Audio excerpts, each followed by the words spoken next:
E aí, já pensou em ganhar muito dinheiro com um canal de corte igual esse daqui que você está assistindo? No primeiro link da descrição temos um aulão para você que quer começar um canal de cortes e faturar muito aqui na internet. Também teremos planilhas que irão te ajudar na hora de organizar a produção do seu canal. Tá esperando o quê?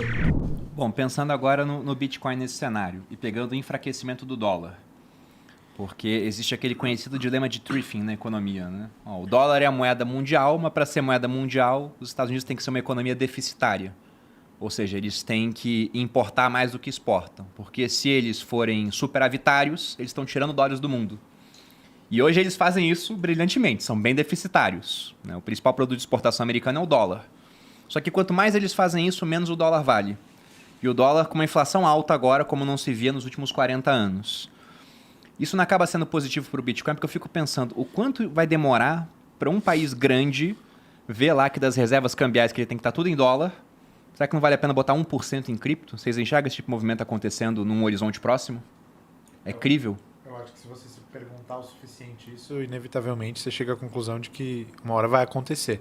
Então trago até a notícia de que essa semana em El Salvador, o presidente de El Salvador, que é um Bitcoiner declarado, ele reuniu uns 40 banqueiros centrais lá 44. No país dele, 44, só a nata dos governos mundiais, depois vocês olham a lista de países, mas para discutir algumas coisas, entre elas a adoção do Bitcoin. E a África tem uma comunidade grande de países que depende da França ou de outros colonizadores europeus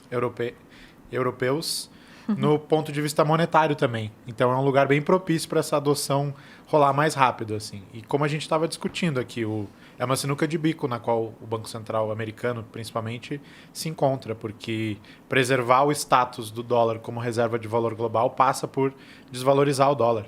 Então tem alguns dilemas que eles precisam enfrentar e nessa conjectura acho que o surgimento das moedas digitais de bancos centrais vem até para ajudar e trazer mais ferramenta para eles trabalharem.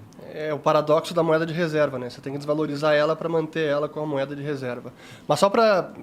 também como o título de hoje é o fim do Bitcoin, não, o Bitcoin não vai acabar. E essa conjuntura que eu estou descrevendo...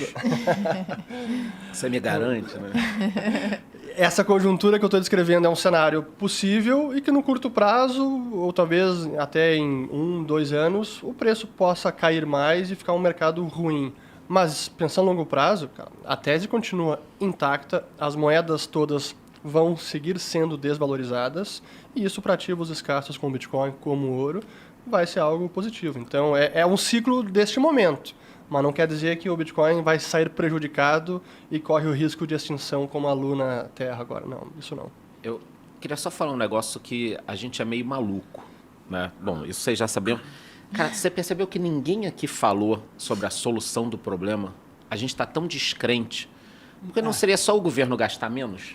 Não vai acontecer. Mas você viu que a gente não falou isso? Porque a gente está falando do problema, da piora do problema. Em nenhum momento... Bom, também ninguém mandou a pergunta aqui. Teria uma solução. Tem uma solução simples que resolveria esse problema talvez em 30 anos nos Estados Unidos, diminuindo o déficit. Resolveria o problema da Argentina e resolveria o problema do Brasil. Para quem não sabe, se os governos gastassem menos, não aconteceria o que a gente está falando aqui. E qual é a chance que você acha? Então, mas a gente... Olha que louco. Isso acontecer. Não, nenhuma. Por isso que a gente nem toca mais no assunto. Mas que louco, porque é a solução do problema.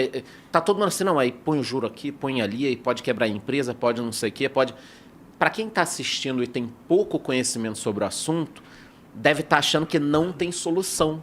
Mas tem uma solução. É o famoso tem um prego no pé, em vez de tirar o prego, eles simplesmente ficam tacando remédio. Tacando remédio. Vamos andar com o prego no pé, é isso aí. É isso, a gente esqueceu de falar sobre esse ponto, né? Tem uma solução muito simples. Se os Estados Unidos gastassem menos, eles começariam a resolver esse problema, poderiam enxugar a economia. A Argentina é isso, né? A Argentina... Mas sabe que eu até acho que isso não é provável, mas é possível que os governos gastem mais e apertem os cintos. Sim, porque a gente vê, quando os governos chegam... Gastem menos. Quando os governos chegam assim perto do precipício e a gente vê casos... Quando o pé está quase para amputar, ele fala, a Grécia. Talvez... Grécia, Espanha, que graças ao euro acabou adotando reformas fiscais de enxugar a máquina que seria impensado na época da peseta, que eles tinham a prerrogativa de imprimir moeda. Com o euro, não pode mais imprimir moeda como quiser. Então, eles foram obrigados a fazer uma austeridade fiscal que é cortar gasto e não aumentar imposto. A austeridade fiscal aumentando imposto é uma sacanagem dos diabos, né? Realmente o cara tem que cortar gasto e não aumentar imposto. Aumentar imposto é austeridade com o bolso do outro, né? Mas daqui a pouco nos Estados Unidos, se o juro chega num patamar muito elevado, a ponto de comprometer a rolagem de dívida ou algo desse tipo, talvez a gente possa ver uma reforma e, de fato, os Estados Unidos gastarem menos. Possível acho pouco provável. E não apostaria nisso, para isso a gente compra Bitcoin e outras coisas que se valorizam nesse cenário. Mas é isso aí, cara. O governo gasta menos e... Resolveria, no Brasil resolveria. Não é uma lei do diminuía. universo. Mas que governo vai querer gastar Não, nenhum. menos, né? A gente Por está isso que a chegando gente nem agora falou. numa época de eleição, o que o governo faz? Ele gasta mais para poder se reeleger. Do contrário, o cara ele não tem apoio popular. Esse era o benefício do padrão monetário baseado no ouro. E por isso que os austríacos também defendem tanto essa âncora no metal, porque não havia essa possibilidade de imprimir ouro.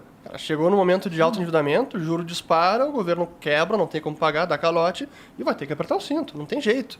Como funciona para qualquer pessoa, qualquer família, qualquer empresa.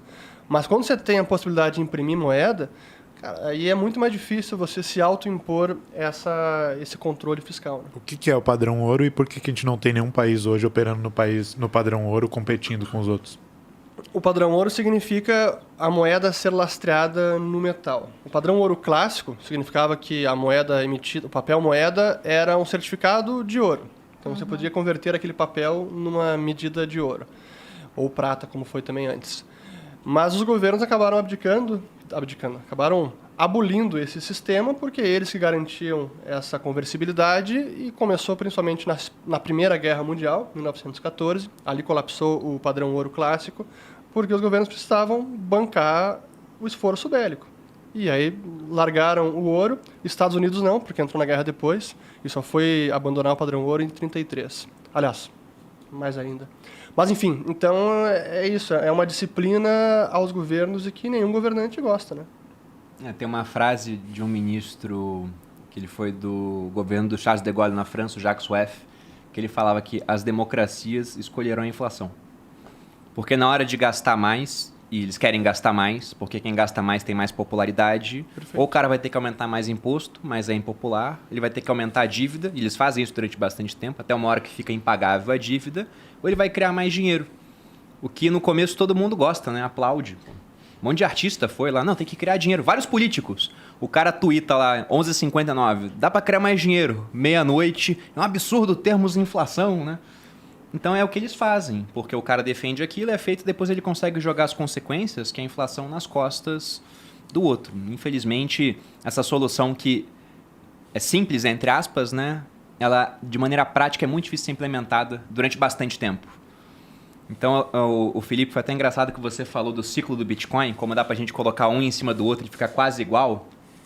E eu comecei a pensar num certo determinismo, né? A gente fica discutindo as causas aqui, queda, não sei o quê, mas tá respeitando só aquele ciclo. E eu acabei de ler há pouco tempo aquela trilogia da Fundação, do Asimov. E lá ele fala sobre a psicohistória, uma disciplina que ele criou para aquele livro, onde ele diz que, olha, o comportamento de um indivíduo é imprevisível, de bilhões de indivíduos é mais previsível, ele tem todo um ciclo histórico acontecendo, e por mais que você lute, a mão morta da história fala, isso aqui vai ser o ciclo. Então com o Bitcoin eu vejo que é mais ou menos a mesma coisa. A gente pode ficar pessimista agora, ou não tão otimista assim, porque dá para investir em muita coisa que está pagando juros reais. Você tem fundo imobiliário pagando mais de 1% ao mês. E isso pensando em bons fundos, né? Ótima localização, que é vital para o imóvel, diversificado. 1,20, 1,30. Tem título público pagando a mesma coisa também, com liquidez em D+1. Então tem muita coisa boa. Tem várias empresas sólidas da Bolsa pagando dividendos de 2 dígitos. Tu pega uma Petrobras, que tem todo o risco político em si, mas subiu 70% e pagou 20% de dividendos nos últimos 12 meses.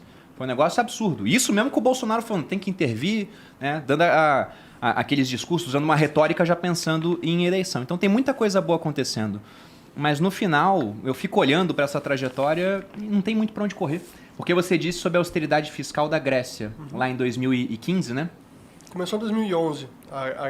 A crise do euro de dívida soberana foi 2011 que estourou. Mas eu lembro que em 2015 teve um confisco. Sim. Então, pensando que uma hora a gente vai ser forçado à austeridade, talvez a austeridade seja no nosso bolso. E aí, nisso, você acaba tendo confiscos ou restrições na hora de comprar uma moeda estrangeira. A Argentina, $200 Não. para sacar. E a Rússia agora, se você for olhar em performance de moedas no mundo, olhando as principais, 2 moedas tiveram performance positiva contra o dólar, porque o dólar está se valorizando contra tudo, né? As 2 que tiveram performance positiva esse ano foi o real e o rublo. Aí o pessoal vai lá e fala, olha só o Putin, né? Um gênio da estratégia. Só que como é que ele fez isso? A oferta de rublo quem controla é ele, é o Banco Central. E ele obrigou a ter uma demanda. Primeiro ele falou, russo, você não pode ficar comprando dólar, ele limitou isso. E empresas, vocês são obrigadas a comprar rublo. Aí o rublo subiu, mas você olha o volume de transação, era lá em cima não tem mais nada. Só que o pessoal fala, Putin é um gênio da estratégia. Então não dá para correr muito, no final das contas é o Bitcoin.